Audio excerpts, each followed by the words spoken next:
Video பார்த்துட்டு இருக்கும் எல்லாருக்கும் முதல்ல வணக்கம். இந்த வீடியோவில் நம்ம என்ன டிஸ்கஸ் பண்ண போகிறோம்னு பார்த்தீங்கன்னா, நம்ம கூலி படம் இப்போ 1000 கோடி அச்சீவ் பண்ணுமா இல்லையா? இந்த படம் அச்சீவ் பண்ணுறதுக்கு என்னென்னலாம் பண்ணணும்?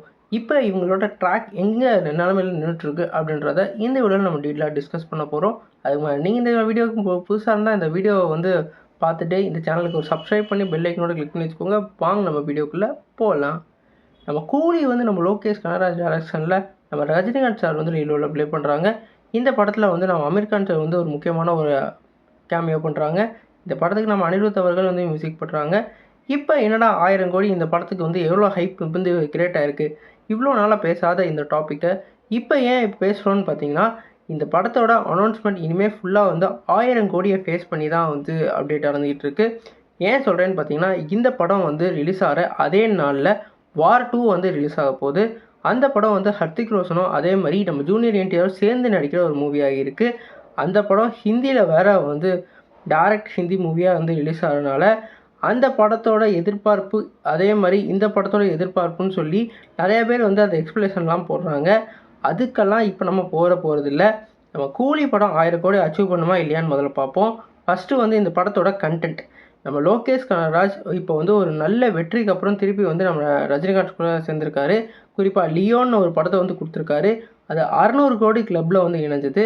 அதே மாதிரி நம்ம ரஜினிகாந்த் சார் வந்து போன படத்துக்கு முந்தின படமான ஜெயிலரில் வந்து அவரோட 600 கோடியை வந்து அவர் அச்சீவ் பண்ணியிருந்தார்.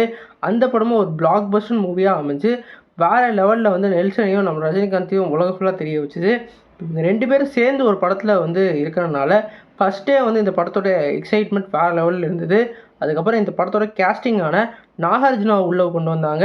அது மட்டும் இல்லாமல் உப்பண்ணாவை கொண்டு வந்தாங்க. அப்புறம் வந்து நார்த்லேருந்து நம்மளோட அமீர் கானை கூப்பிட்டு வந்து ஒரு வேறு லெவல் கொலாபரேஷன் பண்ணாங்க. அது மட்டும் இல்லாமல் நம்மளோட சத்யராஜையும் அதே மாதிரி நம்மளோட ரஜினிகாந்தையும் திருப்பி வந்து அவங்க காம்பினேஷனில் ஒரு படத்தை வந்து இணைச்சாங்க. அதனால் எல்லா இண்டஸ்ட்ரியிலுமே இந்த படம் வந்து எதிர்பார்ப்பு வேறு லெவலில் இன்க்ரீஸாக இருந்தது. கண்டிப்பாக வந்து இந்த படம் சோலோ ரிலீஸ் ஆனால் 1000 கோடி அச்சீவ் பண்ணிடட்டா அப்படின்ற அளவுக்கு இந்த படத்தோட எக்ஸ்பெக்டேஷன் அவ்வளோ இருந்தது. இப்போ வந்து நம்ம வார் 2 உள்ளே வந்தாங்க. நாங்கள் வந்து ஆகஸ்ட் மாதம் 14ஆம் வரோம். எங்ககிட்ட யார் வந்திருந்தாலும் அவங்க காம்படிட்டராக தான் நாங்கள் எடுத்துக்கோன்ற மாதிரி ஆகஸ்ட் 14 நாங்கள் ரிலீஸ் ஆக போகிறோம்னு சொல்லிட்டு ஒரு அனௌன்ஸ்மெண்ட் டீசராக மட்டும் எடிட் பண்ணி வேறு லெவலில் கொடுத்தாங்க. ஆனால் நம்ம கூலி டீமும் அதே அளவுக்கு நாங்களும் அதே நாளில் வரோம் அப்படின்னு சொல்லிட்டு ஒவ்வொரு அப்டேட்டாக வந்து கொடுத்துக்கிட்டு இருந்தாங்க. இப்போ ஹிந்தியில் வந்து ஒரு பிரச்சனை வந்துடுது. அதாவது நார்த்தில் வந்து ஐமேக்ஸ் ஸ்க்ரீன்ஸ்க்கான கவுண்ட் தான் அதிகம். இப்போ நம்ம வார் 2 வந்து ஐமேக்ஸில் எல்லா ஃபார்மேட்லேயும் நாங்கள் தான் வந்து ரிலீஸ் பண்ண போகிறோன்னு சொல்லிட்டு ஒரு இதை வச்சாங்க செக்காக நம்ம கூலிக்கு. அப்போ தான் எங்கள் இதுலேயும் அமீர் கான் இருக்கார். கண்டிப்பாக ஹிந்திலேயும் இந்த படத்தோட பாக்ஸ் ஆஃபீஸ் க்ரோத் நிறையா இருக்கும். இதுக்கான பொட்டென்ஷியல் இருக்குதுன்னு சொல்லிட்டு அமீர் கான் இந்த படத்தில் இருக்கார். அவர் பேர் தஹான்னு சொல்லிட்டு இந்த படத்தோட கேரக்டர் நேமையும் வந்து ரிவீல் பண்ணி அவருக்கான ஒரு போஸ்டரை லான்ச் பண்ணாங்க. இது எதுக்காகன்னு கேட்டிங்கன்னா, அங்கே நார்த்தில் ஐமேக்ஸ்க்கான ஸ்க்ரீனை பாதியாக வாங்கிறதுக்கான ஒரு ஸ்ட்ராட்டஜி. அங்கே மட்டும் வந்து அச்சீவ் பண்ணி ஒருவேளை ஹிந்தி ஆடியன்ஸும் இந்த படத்தை வந்து பார்க்க ஆரம்பிச்சிட்டாங்கன்னா கண்டிப்பாக 1000 கோடிக்கு செமையான ஒரு வாய்ப்பாக இருக்கும். அது மட்டும் இல்லாமல் இந்த படத்தோட வேர்ட் ஆஃப் மவுத்தில் வந்து இந்த படத்தில் 2 படத்தில் எந்த படம் வந்து ஒரு படத்தோட இன்னொரு படம் தூக்கி சாப்பிட்றதோ அந்த படத்தோட பாக்ஸ் ஆஃபீஸ் க்ரோத்து வேறு லெவலில் அச்சீவ் பண்ணும். ஏற்கனவே வந்து அது வந்து இண்டிபெண்டன்ஸ் டே ஸ்பெஷலாக வந்து லான்ச் பண்ணுறதுனால லாங் லீவ் வந்து இருக்குது. அது மட்டும் இல்லாமல் இவங்க வந்து ஹிந்தியோட மார்க்கெட்டையும் வந்து அச்சீவ் பண்ணிட்டாங்கன்னா கண்டிப்பாக சொல்கிறேன் இந்த படம் 1000 கோடி அச்சீவ் பண்ணும்.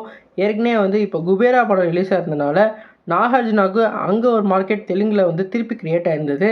அது மட்டும் இல்லாமல் அமீர் கானோட மார்க்கெட் உங்களுக்கு சொல்லவே தேவையில்ல. ஏன்னா அவரோட படம் தான். அந்த படத்தோட பாக்ஸ் ஆஃபீஸ் தான் வந்து டாப் 1ல் இருக்குது. அந்த டாப் 1 அச்சீவ் பண்ணுறதுக்கு எந்த ஒரு டயர் ஆக்டர்ஸாலையும் முடியலை. ஏன்னா அந்தளவுக்கு தங்களோட இம்பேக்ட் அங்கே இருக்குது, க்ரியேட் ஆகிருக்கு.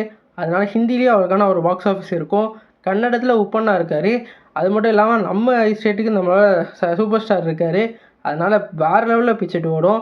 எனக்கு தெரிஞ்ச வரைக்கும் இந்த படத்துக்கு வந்து கண்டிப்பாக ஒரு 1000 கோடி அச்சீவ் பண்ணுற பொட்டென்ஷியல் இருக்குது.